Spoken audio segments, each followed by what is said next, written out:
Well, hello, parents, students, guardians, families of Spanish students. I wanted to take the opportunity to create this presentation focused on tips to be successful in Spanish class. My name is Josh Bodenheimer. I'll be your student's Spanish teacher this year here at Downers Grove North. What I've done to start this presentation is listed my contact information at Downers Grove North. My email is listed right here. And my direct extension at Downers North is 630-795-8121, where you can leave me a voicemail at any time you may need. Again, what is the focus of this presentation? I'm quite frequently presented with the question, Mr. Bodenheimer, what can I do, or what can my student do to be successful in Spanish class this year? And the objective of this presentation is I wanted you, not only students, but also parents, families, I wanted to take the opportunity to provide you with some effective strategies to use at home to ensure students can memorize and retain vocabulary as well as some other basic structures, but more importantly, provide students and their families with resources that will contribute to success in Spanish class and overall provide for increased language proficiency over time. I wanted to just provide a few disclaimers, a little bit of information about language learning. First of all, everyone learns in their own way and at their own pace. All students are going to learn language differently. Some may take more time than others. To acquire language, one thing I would like to assert is that students should be practicing and reviewing nightly for about 20 minutes every night, and it does not hurt to review old material. Because of this sequential nature of language learning, what is learned earlier on in the year will be used later on. So it's really important that students not only remain up to date on their current material, but also retain previous material. Therefore, the timing of when things are learned is extremely important to ensure that students do not fall behind. So one of the things before I present you with information about strategies, throughout the course of the year I'm going to be using Blackboard, which all students have access to provide students with information related to homework assignments. I'll be posting class material, important handouts. Students should check this daily and use this resource to access class content they aspire to review or to look at independently. If your student's going to be absent, they should check Blackboard as well to keep updated on material. I'm going to be posting important links, websites, anything that I also post within this presentation, students will have access to via Blackboard. Every student has an account in the class. I encourage you to sit down with your student and look at the Blackboard website to have an understanding of the resources that I present in this presentation. So now we're going to get into some strategies, and I want to take some opportunities to provide you some information regarding strategies that have proven to work when it comes to learning a language. The first thing that I recommend are 2-column notes. All students this year are going to be provided with vocabulary lists that look similar to this. There's going to be a column that says sí or no. There's going to be a Spanish expression, and then they're going to have some room for, the students will have room for English and Spanish. How 2-column notes work are basically simple. The students should use these columns to separate the paper, to fold the paper. So say, for example, at home, you want to test student knowledge of English. What you can do, or their understanding of an expression and their understanding of the English, is you can have the student look down the column, fold the column in the middle here, and they can basically look at this and say, for example, they want to look at this column, this expression that says como eres. Having the folded paper and the answer on the other side, the correct English expression would be on the opposite side. So say, for example, I want to know what como eres means. I would say, how are you? Which means, how are you as a person? I'd run down the list. Artístico is artistic. Atlético is athletic. What you can also do is say, for example, you want to test them. The students can provide you with the list, and then you could provide them with como eres artístico atlético, and they can provide you with the English because you're looking at the answers. If you want to have the students produce the Spanish, what you can do is they will have these vocab lists completed. You can look at the English, and you can say artistic. They would say artístico, athletic, atlético, good, bueno, buena. The students do not have to have someone present to do this, but they could simply look at the column, the English column with this folded over, and run down the list to test themselves. I've also put the C or no column in there so the students can either mark that they do know it or don't know it. So this is a nice opportunity for them. If they don't know something, they can go back and review it continuously. Another strategy that works is called the 1-minute studies technique. The students can print out the new vocabulary list, so similar to the lists like this. And they can choose 10 minutes, 10 words from the vocab list, and they should set them the timer for 1 minute. They can study like mad, say, pronounce the words, do whatever they have to do. And as the timer goes off, fold the Spanish under, so the Spanish would go under, and place a piece of paper next to the English words. And then as they're doing this, they should write the words in Spanish.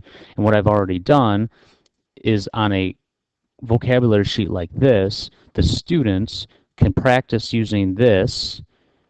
And then what they can do is fold this column with the English already written, and then proceed to test themselves with the Spanish. So assuming that this all column would be folded over, and we had the English over here, the students can write the Spanish and kind of test themselves and also focus on the spelling.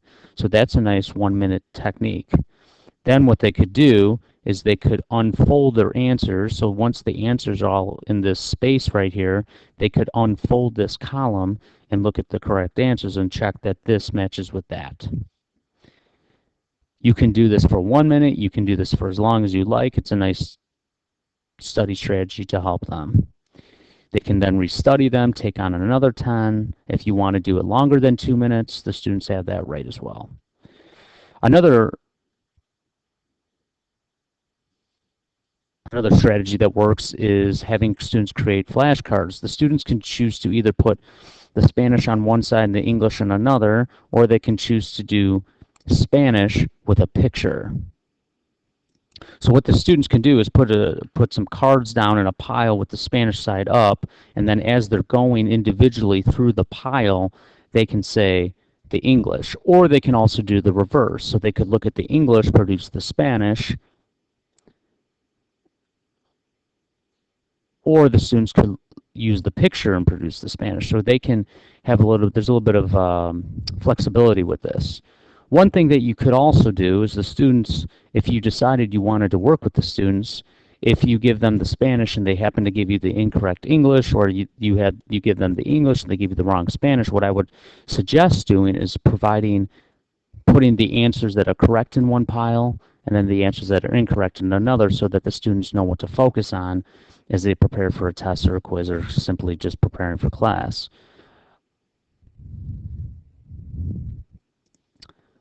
Another strategy that helps with using flashcards is students can make a stack of pictures of words in English and then a stack of the Spanish words, and then the students can spread the words all over the table and they can try to match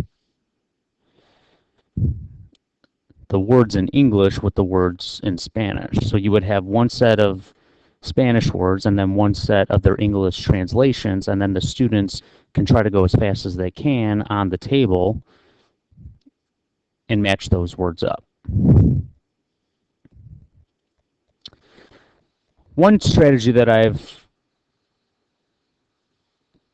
found to be helpful is the students can make a trick to remember the word. So for example, in Spanish, the word jugo means the juice. So if you want to try to use some word association, you can look at the word jugo and think of jug. Okay, so you can think she poured juice into the jug to just kind of associate the word with its actual meaning. Another trick that helps is just to write out some words a couple extra times. They actually say writing out information actually helps for students to remember information. Students throughout this course are going to have opportunities to be connected with their online textbook. So one of the things that one of the components of this presentation that I wanted to let you know is that students have created this online account, and what they can do is they can access all content from this course directly to the computer. They can look at the book online, actually watch an animation, which will be a presentation of the grammar. If they have to do an online reading, they can actually listen to the audio on their computer or their Chromebook, whatever it may be, and listen to a narration of the reading. Another website that we're going to be using frequently this year is called conjugamos.com, and it's a website that features practice activities focused on learning of grammar and vocabulary. I posted the link right here, so if students want to go ahead and use that at home, students have the opportunity to look at the vocabulary by book. We use the Avancemos series, so students should use the Avancemos series. They can also look up grammar activities based on grammatical concept.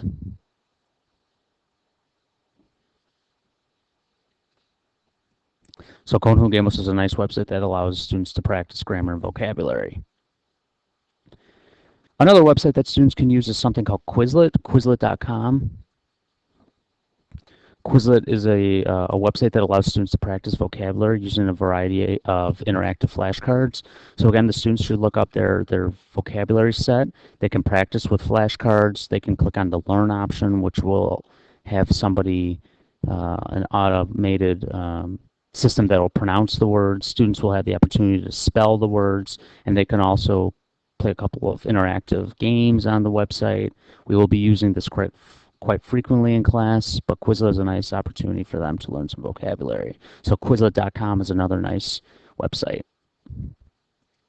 Something else I wanted to discuss, at Downers Grove North, we pair students up in Spanish classes with students in Spanish 4, AP, or 5.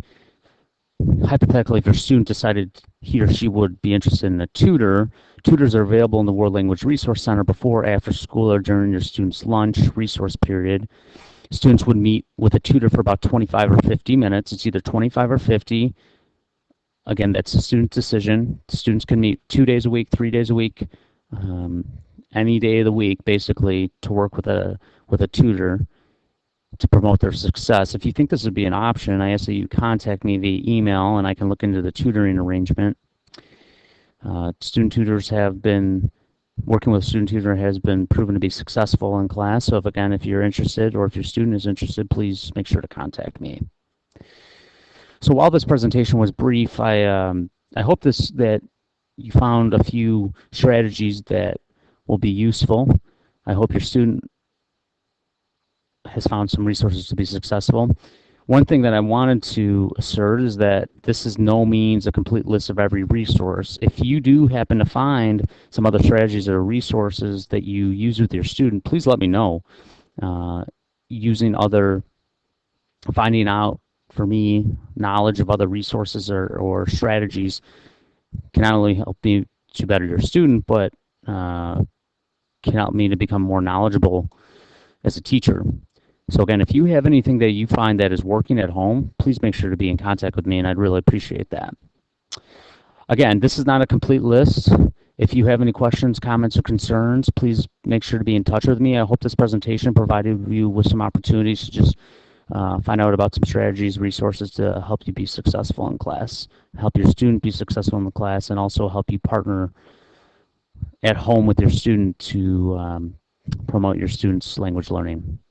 I appreciate you listening to this. And again, if you have any questions, comments, or concerns, I listed my contact information at the beginning of this presentation. Thanks for listening, and have a great rest of your day.